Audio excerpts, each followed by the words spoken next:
AP. Anilkumar, Malappuram വിഷയം നിയമസഭയിൽ ഒരു അടിയന്തര പ്രമേയ ചർച്ചയായാൽ വിശദമായ ചർച്ച നടക്കും. പ്രതിപക്ഷ അംഗങ്ങൾക്കെല്ലാം കൂടി ഏതാണ്ട് 1 മണിക്കൂർ സമയം കിട്ടുമായിരിക്കും. 2 മണിക്കൂർ ചർച്ചയാണ് എങ്കിൽ സവിസ്തരം സംസാരിക്കാനുള്ള അവസരം ഉണ്ടാകും. മലപ്പുറം വിഷയം ഒരു ട്രിക്കി സബ്ജക്റ്റ് ആയിട്ട് കോൺഗ്രസിന് ഫീൽ ചെയ്യുന്നുണ്ടോ? മുസ്ലിം ലീഗിന് അങ്ങനെ ഉണ്ടാവില്ലായിരിക്കും, പക്ഷെ കോൺഗ്രസിന് ഇത് വഴുക്കലുള്ള ഒരു കല്ലാണ്, ഇതിൽ ചവിട്ടിയാൽ തെന്നി വീഴാനും സാധ്യതയുണ്ട് എന്ന ഒരു തോന്നൽ കൂടി ഉണ്ടോ? സവിസ്തരം മലപ്പുറം വിഷയം നിയമസഭയിൽ ചർച്ച ചെയ്യുകയും അതിലൊരു നിലപാടെടുക്കുകയും ചെയ്താൽ അത് അത്ര പോസിറ്റീവ് ആവില്ല എന്നൊരു തോട്ടുകൂടി ഈ കാര്യങ്ങളിലൊക്കെ ഉണ്ടോ? അഭിലാഷ്, 1% പോലുമില്ല.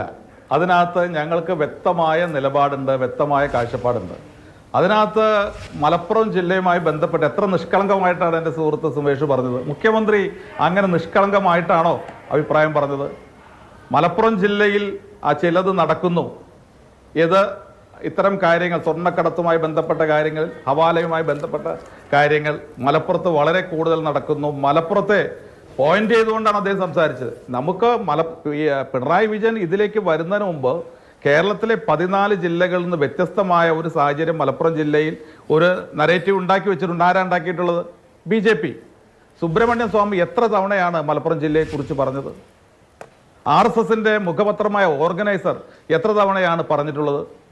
ഇവിടെ പറഞ്ഞല്ലോ, നട്ടാൽ കുരുക്കാത്ത എന്തുമാത്രം നുണകളാണ് മലപ്പുറം ജില്ലയെ കുറിച്ച് പറഞ്ഞിട്ടുള്ളത്. ഞാൻ മലപ്പുറം ജില്ലയിൽ ജനിച്ച് വളർന്ന് ജീവിച്ചുകൊണ്ടിരിക്കുന്ന ഒരാളാണ്. എൻ്റെ അച്ഛനും അമ്മയൊക്കെ മലപ്പുറം ജില്ലയിലാണ് ജനിച്ചു വളർന്നത്. അങ്ങനെയുള്ള മലപ്പുറം ജില്ലയിൽ ലക്ഷക്കണക്കിന് ആളുകൾ എല്ലാ വിഭാഗത്തിൽപ്പെട്ടവരുണ്ട്.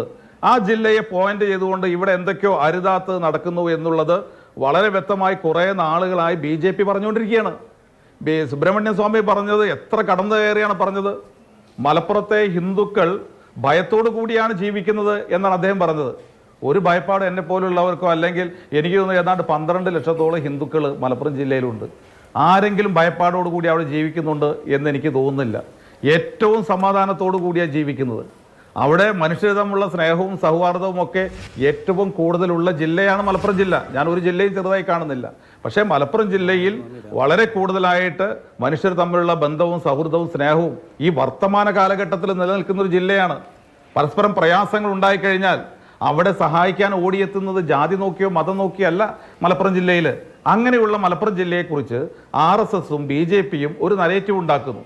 ഇന്ത്യയിൽ പലവട്ടം സുബ്രഹ്മണ്യം സ്വാമി പറയുന്നു, തെക്ക് കേരളത്തിൽ ഒരു ജില്ലയുണ്ട് മലപ്പുറം, അവിടെ ഹിന്ദുക്കൾക്ക് ജീവിക്കാൻ കഴിയില്ല എന്ന് അദ്ദേഹം പറയുന്നു.